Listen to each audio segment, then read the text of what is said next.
Hey everyone, this is Michael. Welcome back to the Round Number One YouTube channel. So today I'm going to discuss Travis Scott and his actions towards Cody Rhodes in the ring. When you visit the Round Number One YouTube channel, I suggest you check out the Post tab, which contains daily information, not just about the latest updates on Round Number One, but also my opinions on the latest wrestling news. Since I don't produce a daily audio show, it's easier for me to express my thoughts in written form. 5 days ago, I mentioned that I saw nothing wrong with Travis Scott's performance at the Elimination Chamber in Toronto. Travis Scott is a renowned entertainer who is not an active in-ring competitor. He was a guest at the Elimination Chamber PLE, participating in the ending segment. In terms of his performance, he excelled at his role and attracted attention from fans inside and outside of wrestling, which will likely lead to more viewers for WrestleMania 41 or attendees wanting to be there. Travis Scott is expected to earn an enormous sum of money with his work with the WWE. According to a rumor from Dave Meltzer, a Wrestling Observer and Figure 4 Online, Travis Scott has drawn heat in WWE due to controversy surrounding Cody Rhodes. Meltzer reported that Scott's in-ring slap on Rhodes caused significant backstage tension towards Scott. Let me explain how this rumor originated. Immediately after John Cena's victory in the Elimination Chamber match, earning the right to challenge undisputed WWE champion Cody Rhodes at WrestleMania 41, Rhodes shocked everyone by rejecting an offer from The Rock to become his champion. This unexpected turn led to a brutal punishment of Rhodes by The Rock, John Cena, and Travis Scott, who accompanied The Rock. This sequence, which took place in Toronto during the Elimination Chamber PLE, was a predetermined segment. Meltzer had stated that Rhodes suffered a ruptured eardrum and a black eye during the attack. Essentially, Meltzer claims that Travis Scott was responsible for the ruptured eardrum and the black eye. Conrad Thompson, host of 83 Weeks podcast, has since contacted Rhodes and provided an update. Thompson stated, "I saw the report earlier this week and checked on Cody, saying, 'Dude, I saw it, but a burst eardrum, are you okay?' 'Holy shit,' he replied. 'They didn't touch me. I somehow got a wild bruise and he sent me a picture.' I responded, 'Well, damn, I'm glad you're mostly okay.' He jokingly said, 'The Four Horsemen got me.'" So after reading Conrad's response regarding his discussion with Cody, I can say that as a fan, I don't care whether Cody is telling a Cody lie or not. What happens in the ring should feel believable to me. The Rock, John Cena, Travis Scott, and Cody Rhodes made that segment and beatdown feel authentic. Like, Cena and The Rock executed the beatdown to appear brutally genuine. Travis Scott was most likely instructed to hit Cody Rhodes plausibly. This authenticity keeps us, the fans, engaged and connected to the wrestling world. And let's just be honest. Cody Rhodes is a professional who grew up in this business. If Travis Scott went stiff on Cody, even when Travis was instructed to do so as part of a staged stunt, why would Cody throw Travis under the bus? Can you imagine Becky Lynch politicking against Nia Jax for hitting her in the face? In context, in 2012, actor Hugh Jackman accidentally punched wrestler Dolph Ziggler in the jaw during a WWE Raw appearance, fracturing Ziggler's jaw. This punch was part of a stage stunt that went wrong. To this day, Dolph Ziggler has never complained about it because he is a consummate professional in the wrestling business. In wrestling, you don't hold grudges or retaliate for stage stunts that go awry, especially when it involves guest appearances. Let me explain the terms heat and receipt in professional wrestling. Heat refers to the adverse reaction or animosity a wrestler may experience from fans, peers, or management. This can arise from storylines that rub people the wrong way or personal interactions leading to backstage friction. If a wrestler has heat, it usually means they're viewed unfavorably within the wrestling industry due to their actions or how they're perceived with their character or performance. On the other hand, receipt describes when a wrestler intentionally delivers a hard shot or a more aggressive move back to another wrestler, typically in response to a perceived stiff hit or unsafe action during a match. Understanding these inner workings of wrestling makes us, the audience, feel more informed and knowledgeable about the sport.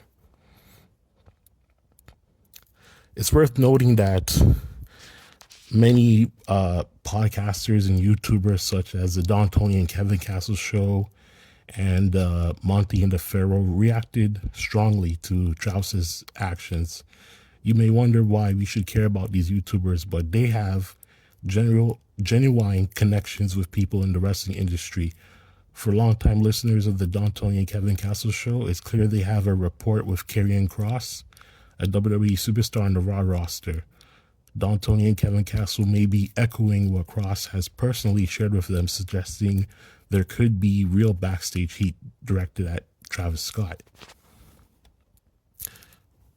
Sharing all this information publicly is not a great idea, as it could put your friend in a politically awkward situation. However, now that Cody has spoken to Conrad, who indicated that Cody didn't seem too worried about his bruised face and didn't even confirm whether the busted eardrum was a legitimate injury, it casts doubt on Dave Meltzer's report. It suggested there's no need for backstage heat on Travis Scott, since Triple H, The Rock, and Cody Rhodes haven't said anything negative to warrant such heat.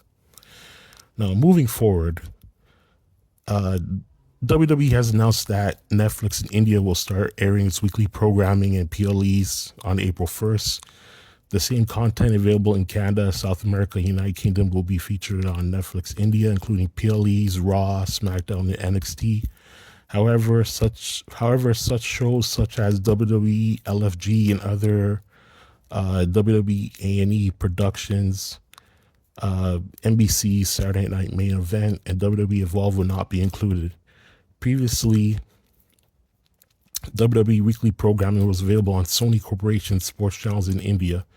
In 2020, Sony renewed its rights to WWE content for an estimated $180 to $210 million over 5 years. Industry insiders report that Sony was eager to retain television rights, even amid WWE's global deal with Netflix. Now, according to thecurrent.com, 34% of people in India, approximately 481 million customers, are streaming content post-pandemic. Mobile devices continue to be the primary viewing platform in India. The Oramax OTT Audience Report 2023 reveals that most OTT viewers in India prefer free ad-supported content, with only 1 in 3 house individuals reportedly subscribing to paid OTT services, totaling around 153 million paid subscribers. The top 3 cities with paid subscribers are Mumbai, Delhi, and Bengaluru. Hope I said that right. Each with over 6 million subscribers. OTT is a digital service that delivers content directly to viewers over the internet. And yes, Netflix is an over-the-top OTT streaming service. I'm uncertain about the exact percentage of WWE's audience that may be lost due to its move from linear television to streaming on Netflix in India. However, one interesting development is the partnership between WWE and TNA, which is expected to last 3 years. This collaboration aims to protect WWE fans in India who may be unable to afford Netflix. They can still watch WWE affiliated programming on Sony Sports Network via cable TV, alongside cricket and the Champions League when wrestling transitions off the network in April 2025. If TNA secures a media rights deal with Sony, WWE's presence will continue through TNA's programming, allowing WWE's Netflix exclusive content on cable television to be promoted consistently. Now, in, I believe, probably late December, I predicted that, or maybe even January, I predicted that TNA Wrestling could become a part of WWE in 2025, especially if the media rights deal between Sony Networks India and TNA Wrestling begins. Since it's been reported that Sony was eager to retain television rights despite Netflix's substantial offer for WWE global rights, it seems likely that Sony would prefer picking up TNA over AEW due to TNA's close connection with WWE. Now, regarding the WWE TNA partnership, I don't know if it's been officially announced, but TNA content will be included in WWE 2K25. This will mark the first time Abyss and Joe Henry are featured in a WWE video game. For the first time, we may even see the six-sided ring in a WWE video game. I don't know when this content will be revealed, but April is a good month for promotional efforts. I predict that one of the sponsors of the NXT Stand and Deliver PLE, which takes place on WrestleMania Saturday this year, will be the video game WWE 2K25. The Round Number One YouTube channel will be streaming daily from the PlayStation 4 in the coming weeks, so stay tuned for some WWE 2K25 content. Now, unfortunately, I won't be able to catch Raw or NXT Roadblock this week, but I can catch SmackDown. However, I want to share my predictions for Roadblock. And if you didn't know, Roadblock is not a PLE. It's a live special episode of NXT on the CW that can also be seen internationally on Netflix. Takes place this Tuesday, March 11th, 2025, at the theater at Madison Square Garden in New York City. So let's start off with predictions. The first match, the Hardy Boys will face Nathan Frazier and Axiom for the TNA World Tag Team Championships. I have the Hardys retaining, and this match could end due to disqualification, with the Hardys retaining due to outside interference. I see the big money match with Axiom versus the Hardys should happen at Stand and Deliver, with both the TNA and NXT World Tag Team Championships on the line. I think it could be a three-way match or even a four-way matchup.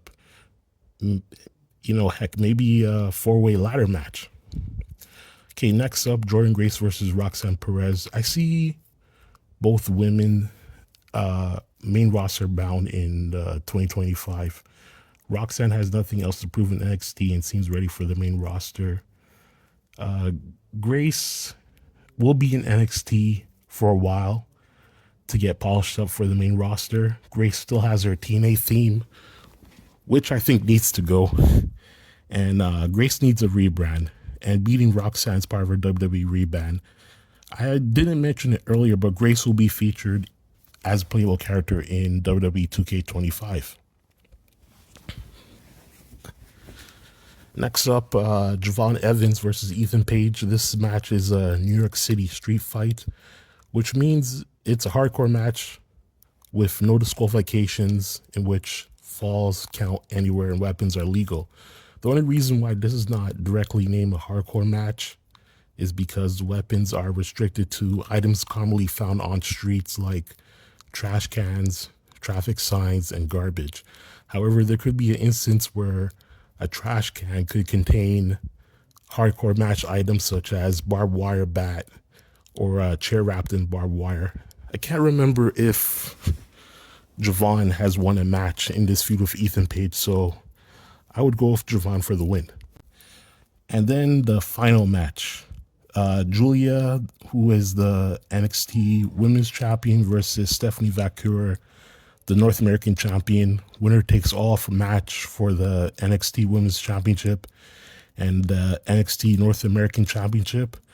I heard this is a unification match, so the North American Championship might disappear. What does this mean? This could mean, and this is only speculation, that along with the WWE Women's Tag Team Championship, the U.S. Women's Tag Team Championship, and the IC Women's Tag Team Championship could be defended across all WWE brands, including TNA Wrestling. Now, personally, I don't know why this match is happening. I know Julia called about the championship matchup against Stephanie, but they're friends, and there's not a single hair of hatred between them. So, outside the storyline, neither woman is injured. If either were pregnant, I think their titles would be dropped immediately. So something else is at play in how this match takes place.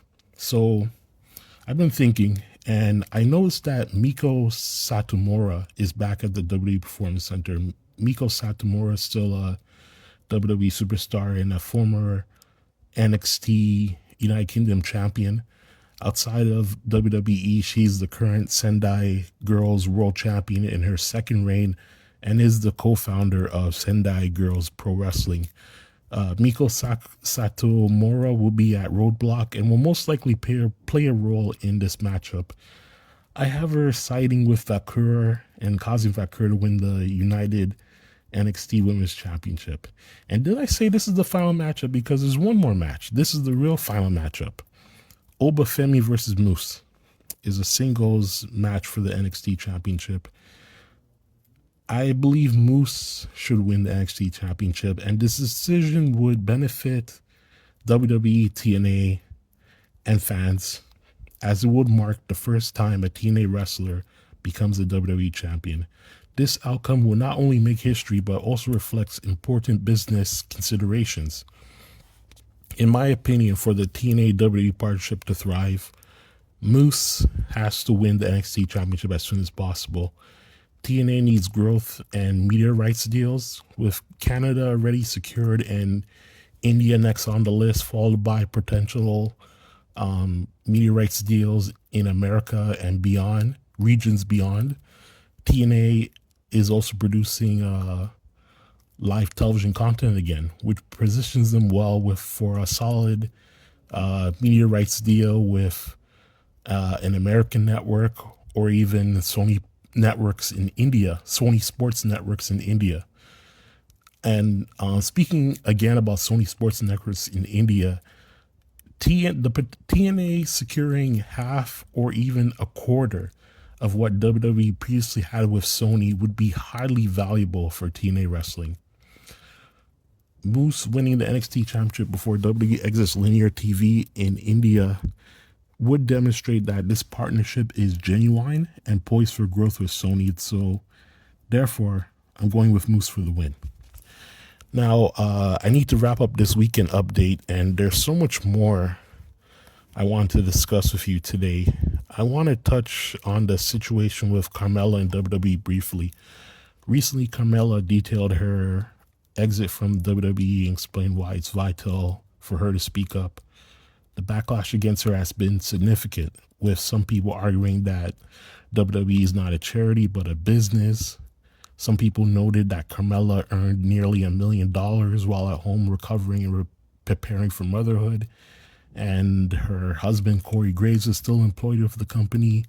Additionally, some people even point out that Carmella was never considered a major star. They seem to forget that she's a former two-time world champion. And then you got the comparison between her and Alexa Bliss, Alexa Bliss, she just recently made her return. So a lot of people are trying to debunk her theory on this, her release being punishment due to her pregnancy. So what I can say is I admire Carmella for informing the company of her ability to work while pregnant. She even expressed interest in roles such as backstage interviewing and participating in the kickoff shows after learning about the nerve damage in her foot, which resulted from childbirth. She promptly notified the WWE medical team. Although her foot is slowly improving, it's not yet 100%. Despite this, Carmella offered to return to work in the summer of 2024. Initially, conversations about her return seemed optimistic. However, Carmella stated that she eventually felt ghosted and believes she's being punished for having a child. So I understand why she felt ghosted. While it's clear she has faced significant health issues post-pregnancy, it's also important to consider how the company has handled similar situations with male talent. To be fair, WWE has provided opportunities for men to work through their issues, such as Big E and Corey Graves. I'm leaving out a lot of information to get through this quickly, but the reason I think she wasn't brought back was due to the nerve damage in her foot, which hasn't healed as expected. This has been a significant roadblock and likely poses a major legal issue regarding Carmella being on the road. I can't join the crowd criticizing Carmella, especially since she's expired a desire to return. Once her foot injury heals, I think she'll be able to return to wrestling, whether it be WWE or AEW.